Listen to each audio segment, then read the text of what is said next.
Hello everyone, my name is Amrita and welcome to my YouTube channel. आज हम लोग Gujarat board के अकाउंट्स के पार्ट 2 का chapter number 3 which is company final account उसके बारे में पढ़ते हैं। और सबसे बेस्ट बात है ये चैप्टर की कि ये सबसे लास्ट सेक्शन के अंदर आता है, that is section E of your paper style, that is new paper style. And इसका जो वेटेज है वो है 11 मार्क्स और ये सम को कंप्लीट करने में आपको हार्डली 15 मिनट का टाइम लगेगा। सो ये सबसे बेस्ट बात है इस पर्टिकुलर चैप्टर की, दैट सेक्शन ई के अंदर ये पर्टिकुलर चैप्टर आता है 11 मार्क्स का, जिसको पूरा करने में आपको सिर्फ 15 मिनट का टाइम चाहिए। और ये सेक्शन ई के अंदर 2 फाइनल अकाउंट पूछे जाते हैं। एक फाइनल अकाउंट का सम आता है पार्टनरशिप फाइनल अकाउंट और दूसरा आता है company final account. But partnership final account करने में आपको ऑलमोस्ट 30 से 40 मिनट चाहिए और तब जाके आपका सम टैली होगा and you will gate 11 marks. But the icing on the cake is this chapter company final account, जिसको पूरा करने में आपको मिनिमम 10 से 15 मिनट का टाइम चाहिए and it is sure that you will gate 11 marks after learning this format. तो चलिए मैं आपको सबसे पहले लायबिलिटी साइड, कई बार क्वेश्चन में सेक्शन ई के अंदर इस तरीके से क्वेश्चन पूछते हैं कि या तो आपको सिर्फ प्रॉफिट एंड लॉस अकाउंट पूछेंगे कंपनी अकाउंट का, या तो सिर्फ बैलेंस शीट पूछेंगे, या तो बैलेंस शीट में से भी या तो आपको अकेला लायबिलिटी साइड पूछेंगे या तो अकेला असेट साइड पूछेंगे, या तो फिर आपको पूरा का पूरा पीएनएल एंड बैलेंस शीट दोनों का सम पूछेंगे।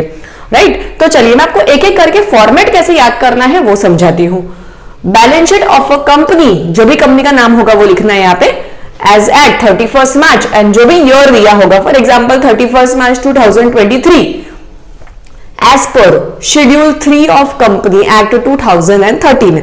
अब यहां पे कंपनी एक्ट के हिसाब से जो बैलेंस शीट होती है वो हम बनाएंगे वर्टिकल शेप में। अब तक आप लोगों ने पीएनएल अकाउंट और बैलेंस शीट जो बनाई होगी वो टी फॉर्म के अंदर बनाई होगी। तो टी फॉर्म जनरली हमारा कैसा होता है, इस प्रकार का होता है हमारा T form, that is PNL या तो फिर हमारा बैलेंस शीट, जहां पे हम कुछ चीजें इस साइड लिखते हैं और कुछ चीज इस साइड पे लिखते हैं। तो ये हो गया हमारा हॉरिजॉन्टल फॉर्मेट या तो टी फॉर्म ऑफ पीएनएल और balance sheet. But in company account we are going to learn a vertical balance sheet. Okay, तो अपने बैलेंस शीट में इस साइड देखा होगा कि इस साइड हम लोग यूजुअली लिखते थे हमारा कैपिटल या तो लायबिलिटी और इस साइड हम लिखते थे हमारा एसेट। बस इसी फॉर्मेट को अभी हमने ऐसे पढ़ना है। सो ऊपर आ जाएगा कैपिटल लायबिलिटी और नीचे आ जाएगा हमारा एसेट साइड। क्लियर? चलिए, तो हम सबसे पहले बैलेंस शीट का liability, equity and liability side का फॉर्मेट समझते हैं। तो इसका फर्स्ट लिखना है हमें equity and liability which is a balance sheet head. जैसे कि हम ये वर्टिकल फॉर्म हॉरिजॉन्टल फॉर्म के अंदर कैपिटल एंड लायबिलिटी उसका हेड लिखते थे बैलेंस शीट का। सिमिलरली अब ये कैपिटल वर्ड बदल जाएगा इक्विटी में, क्योंकि कंपनी के अंदर कैपिटल क्या होता है, equity share capital. So equity and liability will become my balance sheet head. इसके अलावा 3 हमारे मेजर हेड्स है। तो एक मेजर हेड है मेरा शेयर होल्डर्स फंड, जो हम लोग कैपिटल लिखते थे सबसे ऊपर।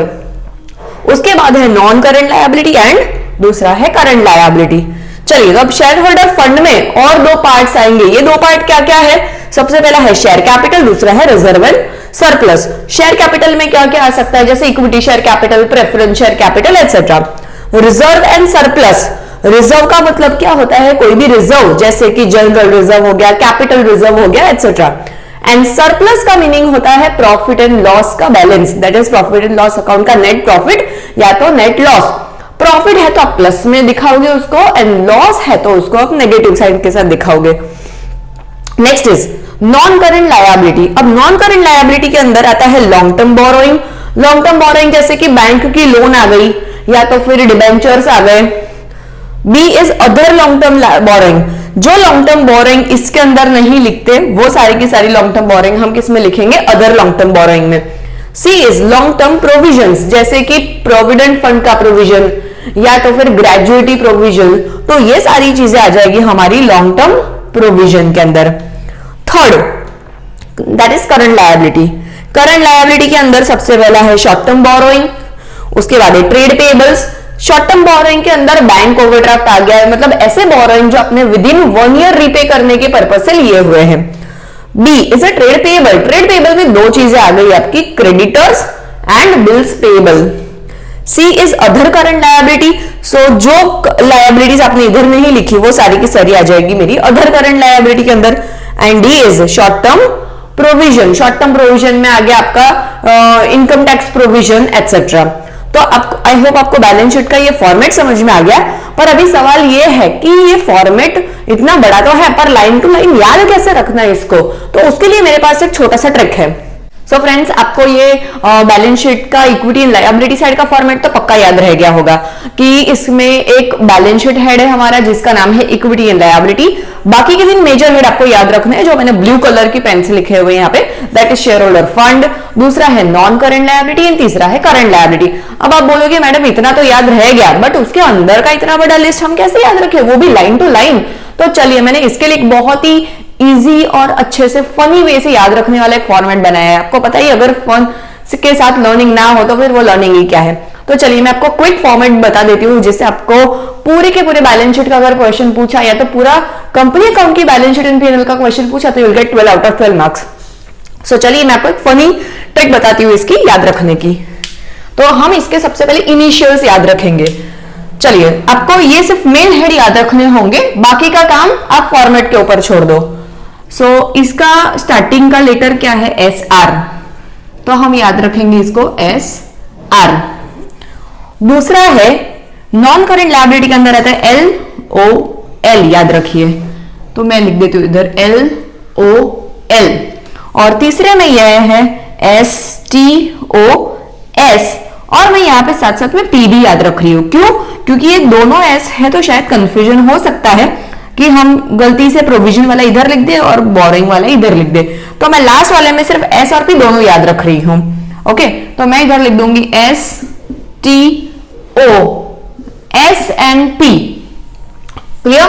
बट इसमें थोड़ा सा मैं चेंज करी हुई, जो मैं SP जो है उसको मैं लिख देती हूँ PS।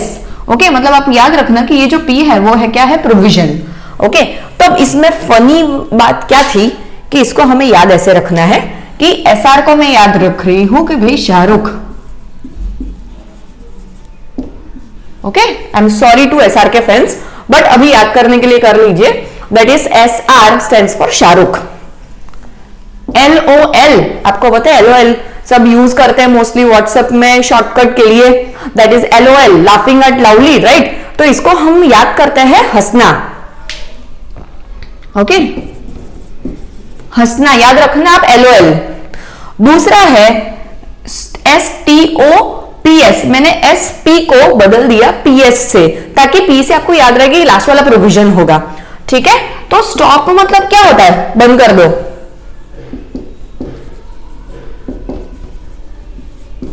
ओके, तो हम याद रखेंगे शाहरुख, हंसना, बंद कर दो। ओके, तो ये हो गया हमारा लायबिलिटी साइड का फॉर्मेट।